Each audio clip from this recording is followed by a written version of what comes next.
New time.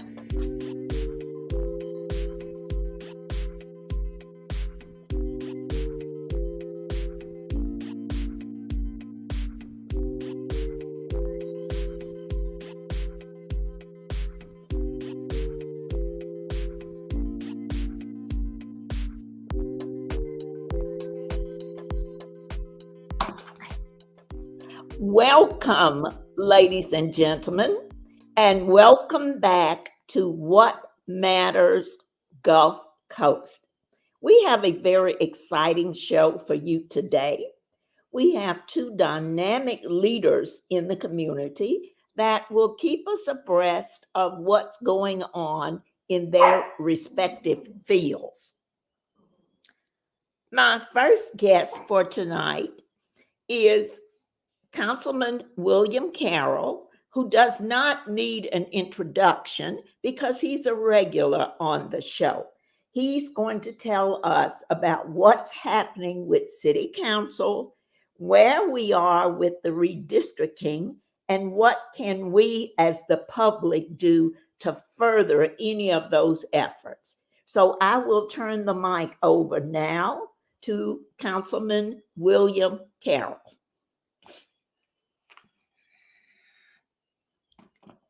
Take it off. Well, good afternoon, everybody. And once again, it's a pleasure to be on the show. It's always good to talk to the citizens of the city of Mobile and also to the constituents in District 2. The city currently, like I said a month ago, we've done a few marvelous things where we've gone out to Populous Engineering Group or Architectural Consulting Group.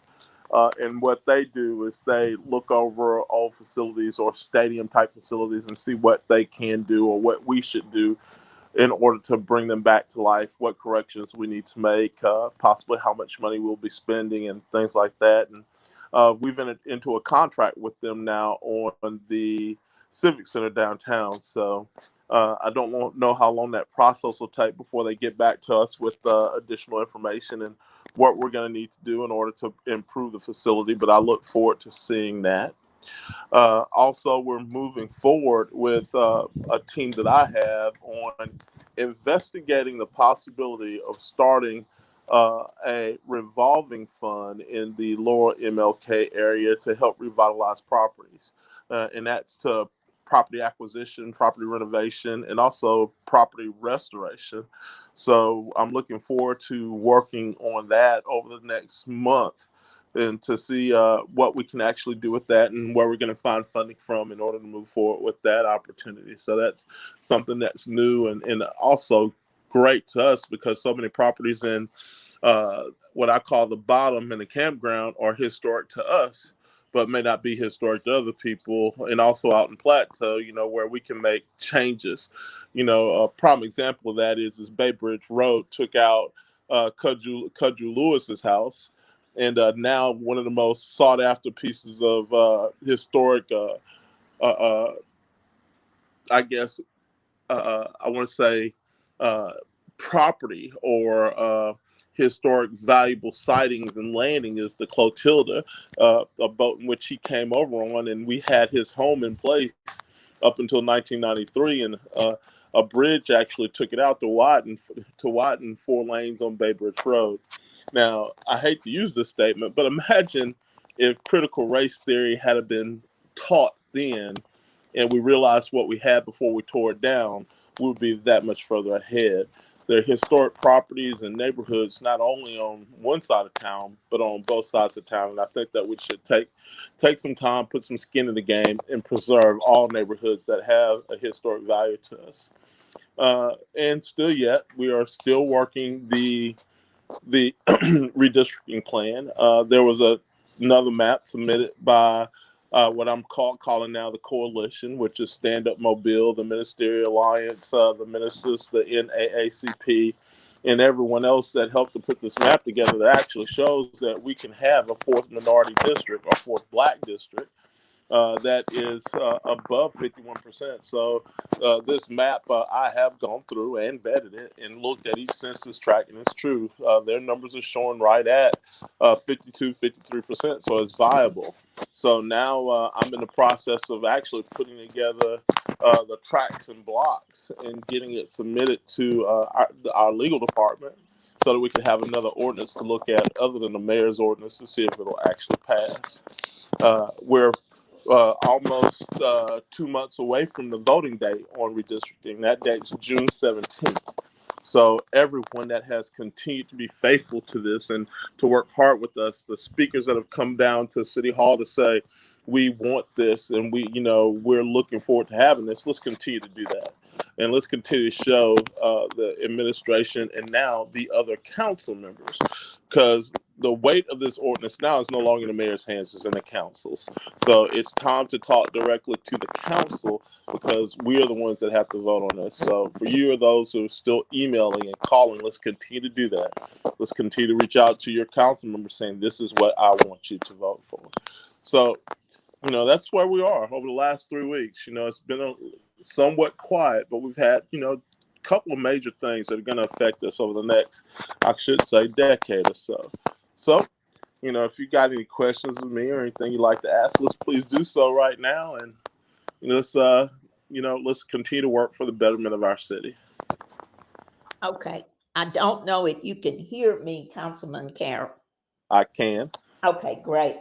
Can you tell me and I know the mayor introduced his plan some weeks back.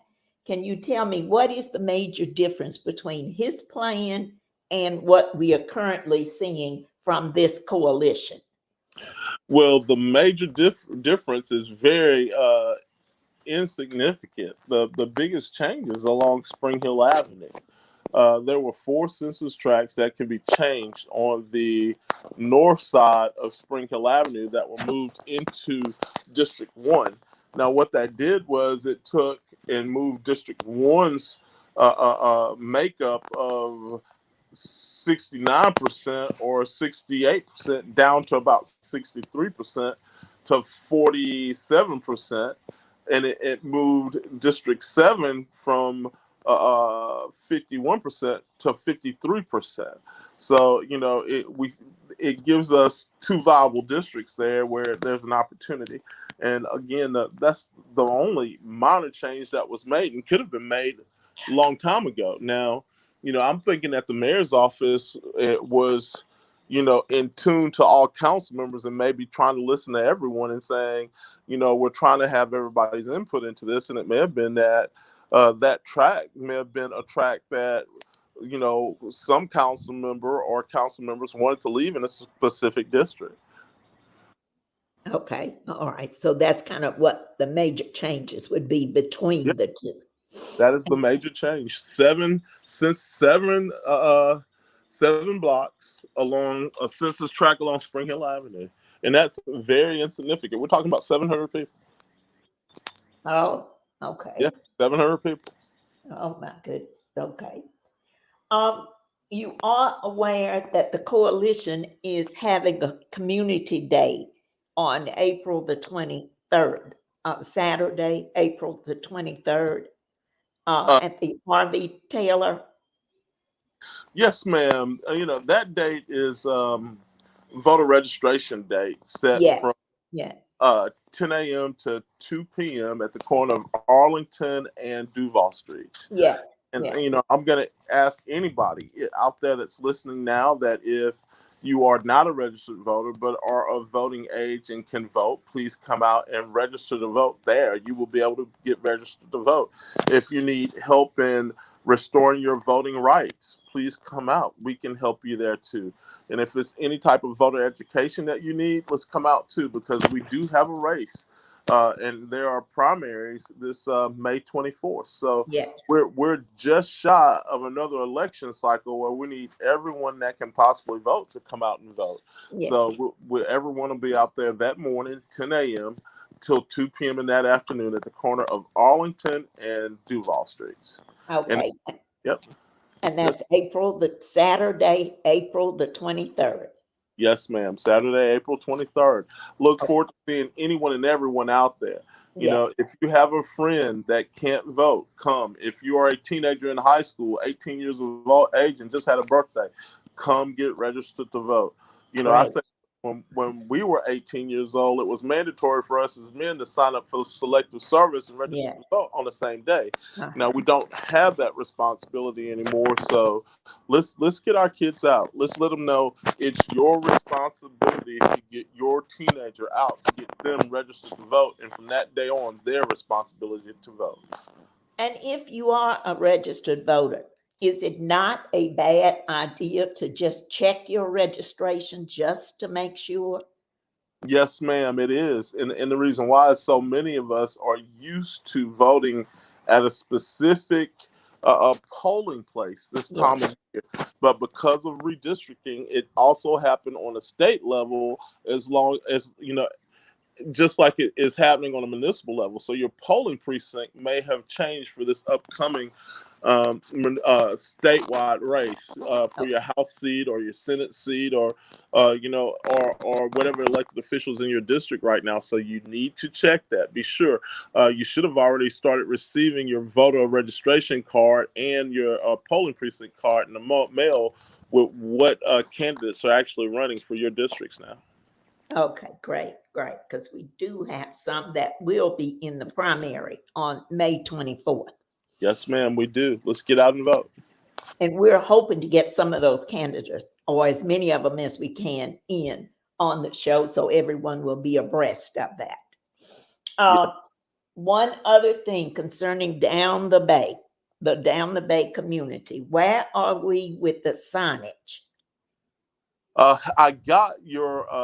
I've got the sign as it was designed by uh, Johnny Gwynn. I have submitted it, and I have carved out $3,000 in discretion funding in order to have the signs fabricated. Now there are no ornamental poles on some of these streets, as we talked about, Yeah, and there's also some question about the historic part of the sign. So once we get past those two little pieces, then they should fabricate those signs and get them up. okay. And even if we have to take historic off of that, because I know the word is actually on the sign, on the drawing. If we Yes. have to take the word off, we could. The reason why he put it on was because we were naming all of the people, all of the old down the Bayers, like Hank Aaron and what have you. And he just Yes. took that and kind of ran with it. But if that word Oh, needs to come off, it can come off. That won't necessarily stop anything. yes, ma'am. And the other thing about down at the Bay, I was asked about sidewalks and handicap accessibility on Yes. sidewalks and ramps. Uh, I've asked for the street plan for my master street plan for District 2. I hope to have it on my desk on Monday. I'll probably shoot I have a community meeting coming up down the Bay. I want to say it's late April, early May, and I'll have that information down at that time as when we're going to be able to get to it and where the funding is going to be. So I don't know what funding year cycle it's going to be in based on capital, but I will get it done. Okay, great, great. Now, is there anything that we need to do? For example, anyone who listens to us who may be in that area that may be impacted by the revolving fund that you're trying to get started? Anything those people need to do other than Not yet. I am currently still in the process of getting all of the legislation together for it and getting the ordinance written, and then I have to get all the funding in place. But you know, it's a good thing that we're trying to get done, and I look forward to getting it done because it brings about an opportunity for an area that's been marginalized and depressed for a while when it comes to economic improvement and also neighborhood revitalization.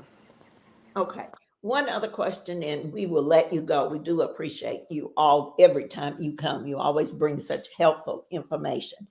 Um, the property where the old Roger Williams, are there any plans for that property yet? That is a beautiful piece of property. Well, yes, ma'am. It is stunningly gorgeous, and I wish I It could go is. build a brand new house right in the center of it myself and call it my home. It's the Ponderosa in the center of Mobile, as I call it right now. It's Yes. a property. It's actually owned by HUD and the housing board in the city of Mobile, and not the city of Mobile itself. Okay. The person to ask that information would be Michael Pierce. Okay. Now, I'm sure in time that when he gets everything going at the housing board that he would like to have going, that he may have an opportunity to do some type of development over there. I look forward to seeing what they have. But man, that is a gorgeous piece of property, and I hope we do everything that we can to continue to make it look like it is right now. It is. It's a very gorgeous, gorgeous piece of property.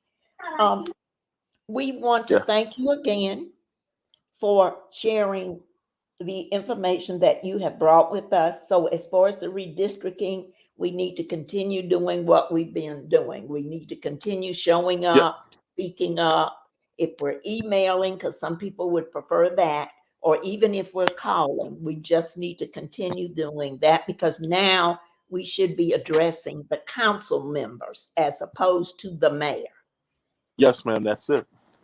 Okay. All right. Well, you left us with some next steps, and that's a good thing. That's a good thing for us. Thank you again.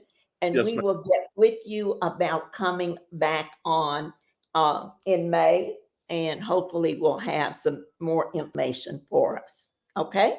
Yes, ma'am, and everybody have a wonderful afternoon. It's a beautiful, gorgeous day out here. Enjoy this sun.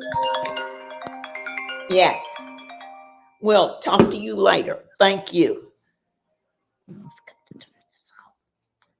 Okay, ladies and gentlemen, I forgot to turn my telephone off, but it's going off now. Our next guest is a very special person. He's not a regular yet, although we may slide him into that slot really, really soon. This is Mr. Sidney King. He's been on our show before. He is the president and CEO of Commonwealth National Bank. He has some new information to bring to us. And you know how we always believe that we should bank blank. So the next speaker you will hear is Mr. Sidney King from Commonwealth National Bank. Mr. King. Well, good afternoon, all. It's a pleasure to have the opportunity to be on your show, and I do look forward to possibly being a regular on your show. You have a lot of good information that you share to the community, and we want to be a part of those changes that are taking place in our community.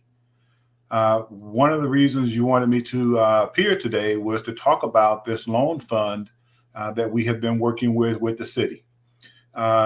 We at Commonwealth, saw a need in the community, and we actually went to the city with an idea, with a proposal, because, we are getting ready to build a new airport. Yeah. And with this new airport, we felt that there should be something for minority contractors to be able to participate more in that process. Mm-hmm. Typically, the city has a 10% minority goal. In this project, they're looking at a 20% minority goal. We feel that minority goal in a city that is over 50% African American, yes, that minority goal should be 35 to 40%. Now, the question would then come back is, can we find enough qualified minorities to fill that level? Mm-hmm. And the thing that we need is we have the qualified minorities, they can do the work. The challenge that they have is to carry the job for 45 or 60 days for waiting on a payout. Minority contractors, they have to pay their people every week. They have to buy their materials and their supplies, and they have limited resources to do that with. And so that limits their ability to carry or get these bigger jobs.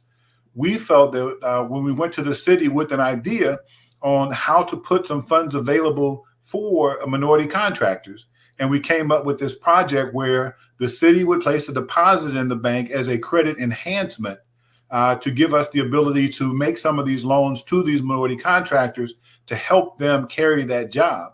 And the way that the program would work is they would have a contract in building the airport, or some peripheral job with the airport. And they brought in other city contractors, other city projects that we would structure a line of credit. The payment from those funds would come back to their bank account at Commonwealth. which is where everybody should have a bank account at Commonwealth National Bank, Yeah. where our goal is to make wealth common in the African American community. And I do apologize for throwing my shameless plugs in there. It's what I do. I don't apologize for the plug. I just apologize if it offends you. But we, we went to the city with this project, and they were in agreement, about putting these funds available or making these funds available to minority contractors. We can help them carry bigger jobs, carry the job longer, and be able to perform greater with these airport projects. But we also saw the opportunity to create some new businesses to help meet the minority goals, because you're going to need transportation to the airport. So there could be companies that are created to provide that transportation to take the workers back and forth to the airport. There's going to be need for food, so developing relationships to provide lunches out there, food trucks, and other services that can go out there and feed the individuals that are part of the airport. And then there's going to be a need for childcare. We're gonna need to develop something for the people that are going out there to work and have accessibility to childcare. So these are all opportunities that can be created to help add and increase that minority participation at the airport. Now, one of the challenges that we've seen, the city has made this announcement that they have awarded Commonwealth this $2 million deposit. It is a deposit that they're making. It is not a grant. People are thinking that we're getting grant monies out here. We are structuring the loans where we can make them work with a little bit less of the traditional banking criteria, because our goal is to help put these monies out there to help minority contractors and minority businesses grow and develop and expand their capabilities. Because as I mentioned earlier, our goal is to make wealth common. And with this airport project in a city that is over 50% African American, we should see some Black millionaires coming out of this airport program. Okay. That's wonderful. That sounds great. Give us an idea of what types of jobs would possibly be that businesses would maybe bid on. Well, with the airport project, you're going to need the basic contractor, contractors, carpenters, masonry, HVAC, engineering, so there are going to be a lot of opportunities to help build the airport, even putting the tarmac down, the stripes, different jobs in the construction related industry. And then there are going to be supplies that are needed, to do the work. There are possibilities that some of those supplies can be acquired through minority vendors, minority contractors. A lot of times when they have programs like this, they have, they lease vehicles, so I don't know if we have a minority auto dealership. I know we used to. When I was here, my first tour of duty in Mobile, I know we bought, in the 10 years we were here, we bought 7 vehicles from Bayview. Our goal is to try to find ways, and it's a personal goal, to try to find ways to support African-American businesses and the African-American community. Our goal, we want to see that next Black Wall Street developed here in the Mobile area. I think Councilman Carroll may have mentioned something about something they're doing down the bay on the Martin Luther King program, a Martin Luther King area. That Davis Avenue used to be the mecca for Black businesses in Mobile, and we need to redevelop that. He mentioned the Roger Williams area. It's a beautiful area. I was just so surprised to see all of that was gone. When I was here before, we used to provide some, little beautification grants to members in that area who kept their properties up nicely. So we were doing things to give back, and we were getting back to that. Good. That's great to hear. Okay, let me ask you this. For a business, whether it is one of the primary businesses in that construction area or any of those kinds of fields, or if it's peripheral, what would be a business person's next step? Well, again, as I mentioned, these are not grants. A lot of people are thinking that these are just monies that are available to them. You still have to have some ability to repay. That's the primary thing that we look for with business loans, is the ability to repay. So you've still got to put your ducks together. You got to line up. There are no shortcuts. We look at things a little less stringent, and there may be some leniency, but there's still a business loan that you are acquiring. The city is putting a deposit in the bank that is serving for a credit enhancement, but it is not a grant, as many people are thinking. So you're still going to have to show your qualifications in developing that business and show the ability to repay the loan. The primary purpose of this project was to help minority contractors primarily, although now the city wants to open it up to other businesses in the city. They want to carve out something, and we're just in discussion with them how we can structure something to help just general businesses in the city. But the initial crust of this project was to help contractors. Okay. But we are looking for ways, in all kinds of ways, to grow our community. And when you look at traditional banking, come in and talk to us. If you got a business idea, you got a concept or a business plan or a business that you're working on, and you need some financing, we look for ways to say yes. Now, it may be not now. There may be some things that you need to do to get yourself prepared. But we're not just going to say, oh no, we can't help you, go away. Yes. This is what you need to do to prepare. Right. And the key thing with banking is relationships. Mm-hmm. If you have a relationship with the banker, things are going to be a little bit easier for you because we know you, we know your business, we know what's going on, we know the seasonality and the different traits and things in the business. We're going to be a little more lenient versus somebody coming in brand new who we don't know. We don't know their business practices. We don't know their business history. It's going to be a little more difficult, to get that kind of financing, that kind of leniency. But developing the relationship with your banker, and my recommendation, come over and talk to us at Commonwealth. We are the only African-American owned bank here in Mobile. We are actually the only African-American owned bank headquartered in Alabama and the only bank headquartered in Mobile. Oh. We have a focus of serving the historically underserved community, the African-American community, which is why the founders created Commonwealth. But we are a bank for all people. We are here to look at ways we can help grow our community and build wealth within our community, because that wealth gap is so great.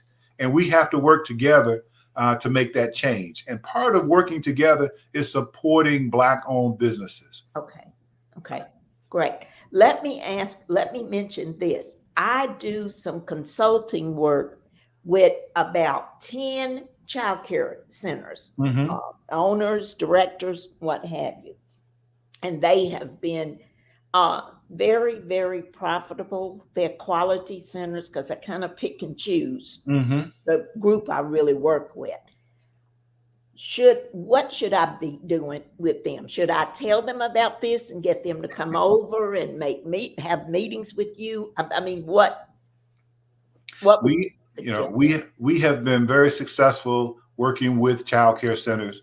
I don't know if I should mention the names, but I don't, I may forget some, but Watch Me Grow, Stork's Nest, Vision Village. We were instrumental in all of those institutions getting going and getting established. We've got another one, and unfortunately I don't remember the name because I was on Vivian's Doors program, and she was one of the people who just went through her program, and it actually come to the bank during the time when I was out. Yeah. But we have had very good success working with child care facilities, child care centers. And I would say we are experts in the church lending business. Okay. A lot of banks don't want to lend to churches. They don't understand churches, especially the Black church. Mm-hmm. They operate on a break-even budget. When things get tight, they can cut back on some expenses, cut back on some benevolence, maybe not send as many people to conference. There are ways to change that. But when they got money, they find something to spend it on. Yes, that's true. Okay. Well, I will talk to some of my people and get them all excited and just funnel them to you. And make them our people. Yes. So that hopefully they'll, be in that mix when that comes about. It has been very, very interesting. I am always so thankful and pleased when you do come because you share a lot of information and you open the doors of mystery as far as banking is concerned. Because, mm-hmm. some of our people, as you were saying earlier, do not really have that relationship. Mm-hmm. They may go to the bank and get their check cashed and this kind of thing, and that's the extent of it. That's it. What you're saying is we need to go further than that. And Mhm. you're very good at opening that door, letting us know what kinds of things to kind of expect, and come on in. We're here to help you, not harm you. And I Mhm. think that's a very powerful message, especially for our folks. And and it's not just in the form of banking too, because one of the things that we are working with through some of the local church groups is, when we look at businesses in our community, I mentioned Davis Avenue being the mecca of Black business at one point. All of those businesses that sit in the main streets that ran through our communities are gone. Not Mhm, all of them, but the majority of them are gone. mhm, We've mhm. got to find ways to bring those businesses back to our community, because those businesses that are in our community, they hire our youth. They Yeah, hire people in our communities. They yeah, create jobs for people in our communities. And we've yeah. got to bring those jobs back. But more importantly, we've got to support those businesses. We've got to find ways to support Black-owned businesses. And Yes. I remember years ago, Earl Graves Jr. made a statement. He asked, how many of you at the Eagle Awards, how many of you can name 10 Black service providers that you support? And most people can't.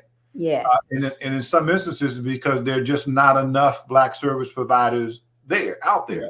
But Yeah. we've got to proactively seek out Black services, Black service providers, your HVAC, your exterminator, your plumber, your electrician, your Yeah. bank, your minister, Mhm. you're a doctor, lawyer, dentist.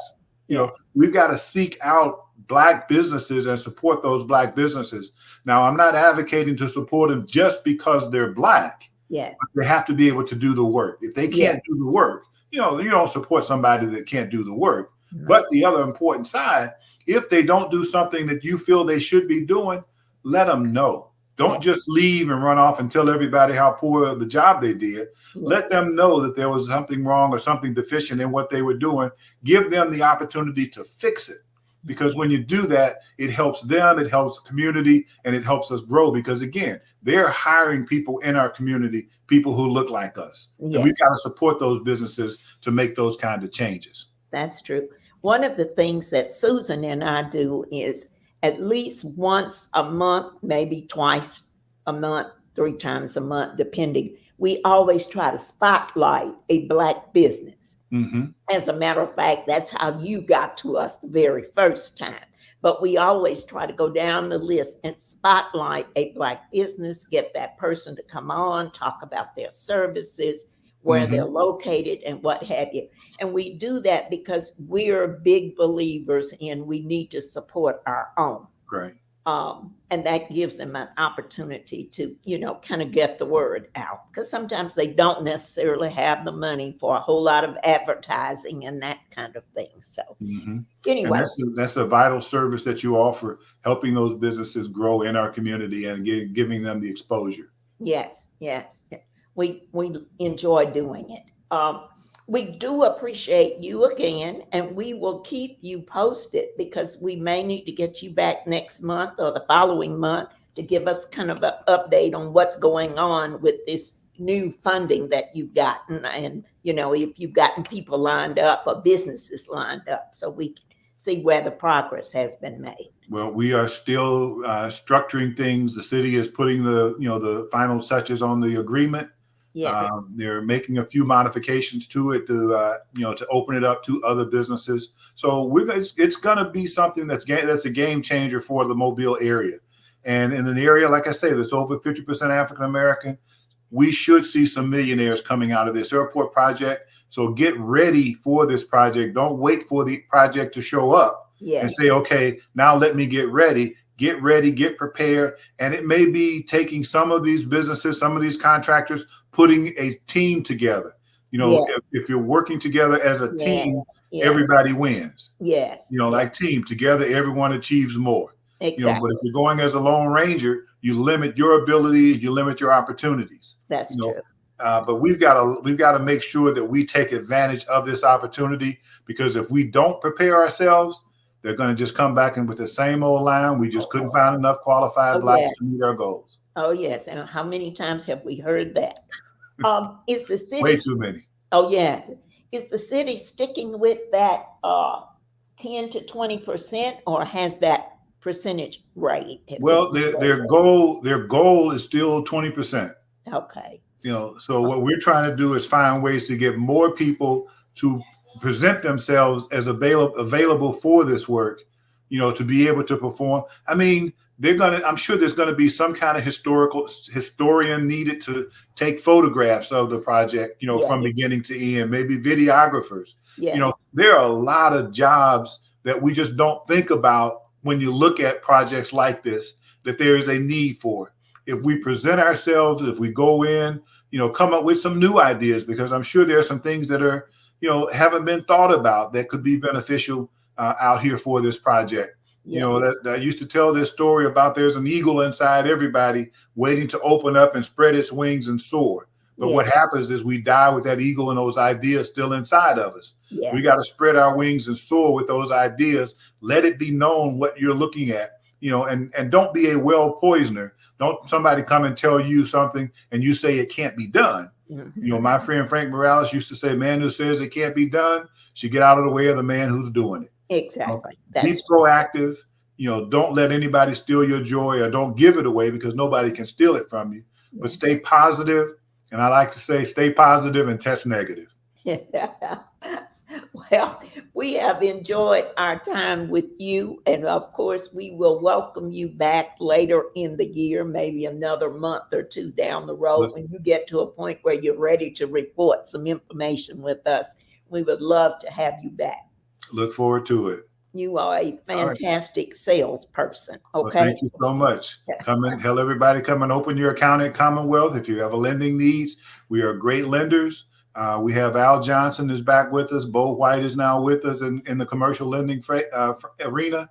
And I like to tell people we've got the best two presidents in Commonwealth's history working together. Yes, that's great.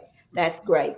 Good to hear that. And I will be talking to my childcare people once you and I get off this podcast. Okay? All right. Thank you so much. Send them your way. Okay.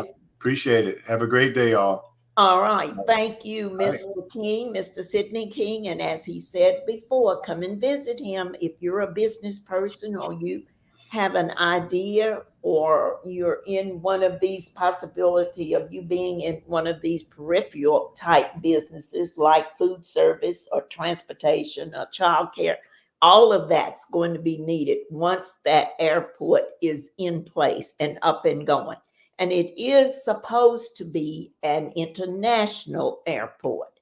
So you can imagine they're talking about right now 6 lanes as far as the airplanes are concerned, which will be a starting point. They're not going to stop at 6. It's going to grow larger than that. So let's make sure that we're on the front end and not on the back end with all of that.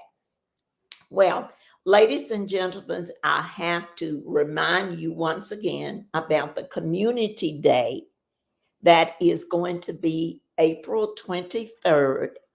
It is a voter registration, a voter education, and it will be held at the RV Taylor Plaza complex.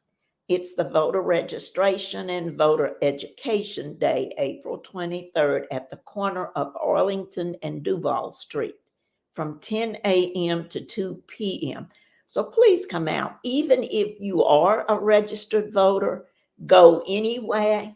Anyway, you may encourage some others to go. If you know some in your family, in your church, in your community, please join us all on April the 23rd from 10 to 2. It's not going to take a lot of your Saturday. You still will have quite a bit left. So please come. And with that, I will end.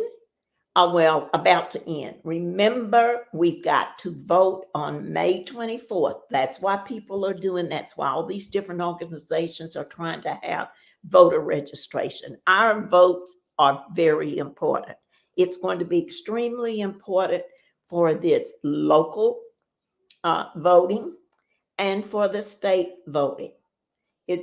And of course, we got national that's in there too. This will be the primaries. This is where they will determine who will actually run for the November election. But we've got to weed through 2 and 3 people that are running for the same position, this is when we get to pick the one that we really want to run. So this is a very important election.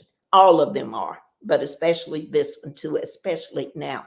And especially at a time where they're trying their best to prevent us from voting. Then this is the time that we know we got to vote because they don't want us to vote. So with that, I will end.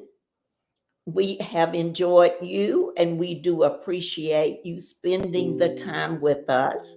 We try our best to bring you pertinent information straight from the horse's mouth. We try our best to get the people on who are working in those arenas or making those decisions, get those people on so they can give you what's going on, what matters, Gulf Coast. Thank you for joining us, and please join us again next Sunday at 3 o'clock, same place, same time, same channel. Good evening.